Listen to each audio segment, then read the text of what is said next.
5h33. Hoje dia de voltas, né? Volta do Cláudio Humberto aqui ao Bastidores do Poder e volta dela, a CPI da pandemia, né, Márcio Rocha? Boa tarde. Oi, Cris. Boa tarde para você, boa tarde a todos. A gente teve um depoimento, no mínimo, curioso, né, nesta terça-feira, lá na CPI da pandemia do Senado, que foi o do reverendo Hamilton de Paula. E ele, inclusive, chegou a chorar, né, quando foi perguntado se foi vítima ou se participava de uma tríade de picaretagem sobre a compra de vacinas. Ele é fundador de uma entidade chamada Secretaria Nacional de Assuntos Humanitários e é suspeito de negociar a venda de 400 milhões de doses da vacina da AstraZeneca. No entanto, ele negou que tenha intermediado a venda de vacinas contra a Covid-19 e com o governo, né, através da empresa Davat.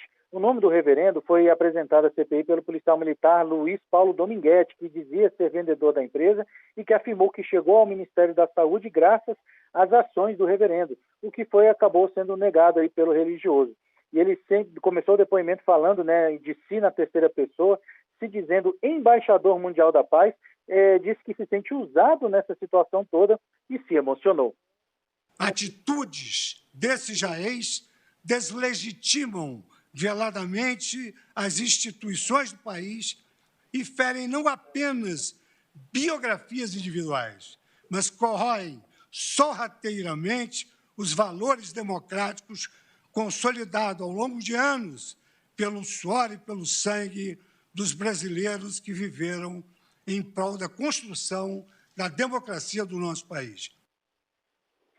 Pois é, isso a gente ouviu foi o ministro Luiz Fux falando sobre o presidente Jair Bolsonaro na sessão de abertura da sessão, né, do dia do ano, depois do recesso do Poder Judiciário. Voltando à CPI, né, o reverendo, Hamilton de Paula foi confrontado com a mensagem de Dominguete, né, falando que ser uma bravata que ele tenha confirmado que conversou com quem manda, assim fazendo também sobre as menções à primeira-dama Michele Bolsonaro, e que foi até o Ministério da Saúde, mesmo sem ter respostas do pedido de reunião. Ele fez um pedido de reunião por e-mail, né, e a mandou por volta do meio-dia, e às 4 horas da tarde já tinha chegado no Ministério da Saúde sem resposta qualquer sobre esse assunto.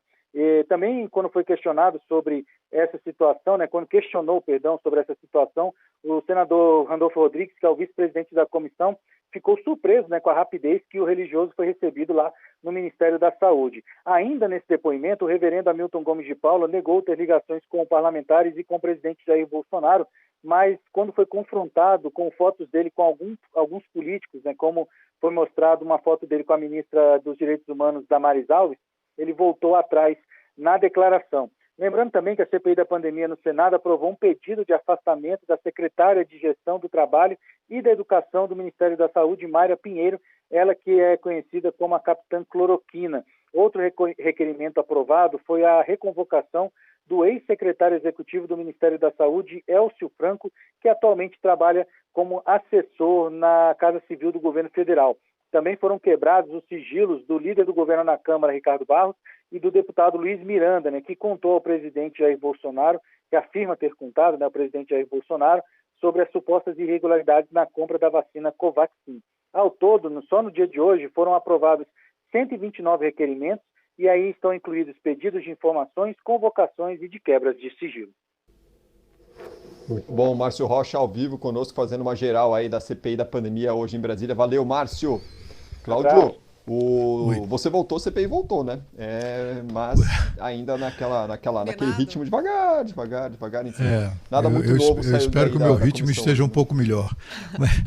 Porque, assim, o que a gente está vendo hoje é mais do mesmo, né? Mais uma pessoa que parece ter agido de maneira oportunista, tentando faturar alguma grana aí, intermediando vacina, se é que isso aconteceu mesmo. Pode ser produto de mais uma dessas tantas fake news que a gente tem visto ao longo dos últimos meses, né?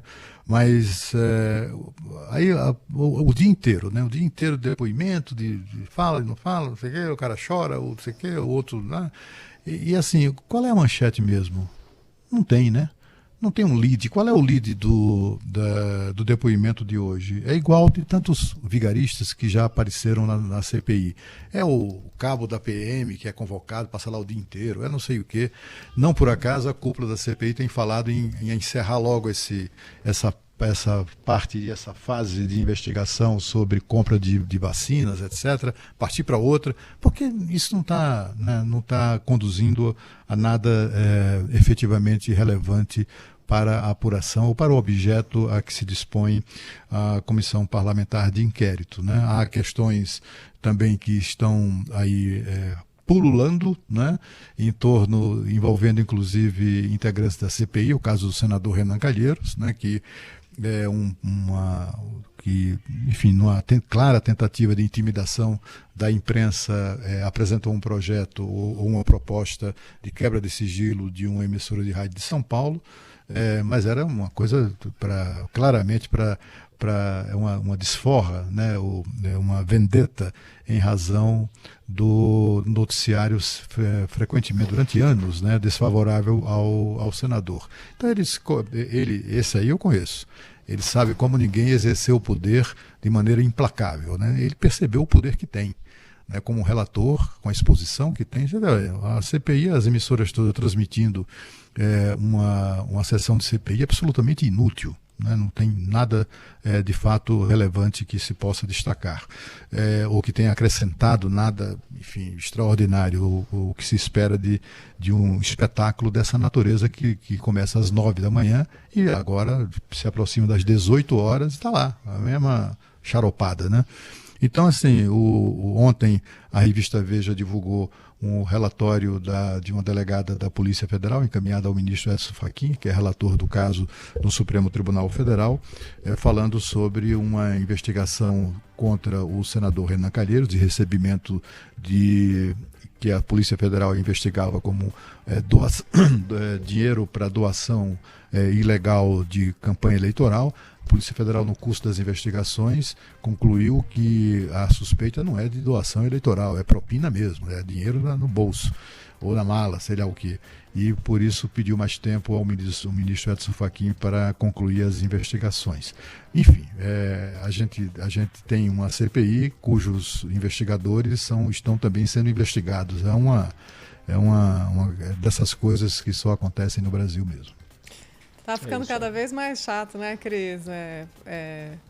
Dá um tédio, né, ficar assistindo, mas esse depoimento de hoje só comprova realmente que não tem nenhuma grande novidade. O reverendo foi acusado de se aproximar e representar o Ministério da Saúde para negociar aquelas doses de AstraZeneca, que, como o Cláudio Beto gosta de dizer, é como comprar um terreno na Lua, porque eram milhões de doses de AstraZeneca sendo negociadas pela Davatic, no momento em que nem ninguém estava produzindo aquela quantidade de doses, né? Eu só queria destacar, antes da gente mudar do assunto, que hoje tem uma novidade, que a Polícia Federal pediu ao Supremo que a CPI compartilhasse quebras de sigilo de assessores bolsonaristas para o inquérito que está correndo lá no Supremo também.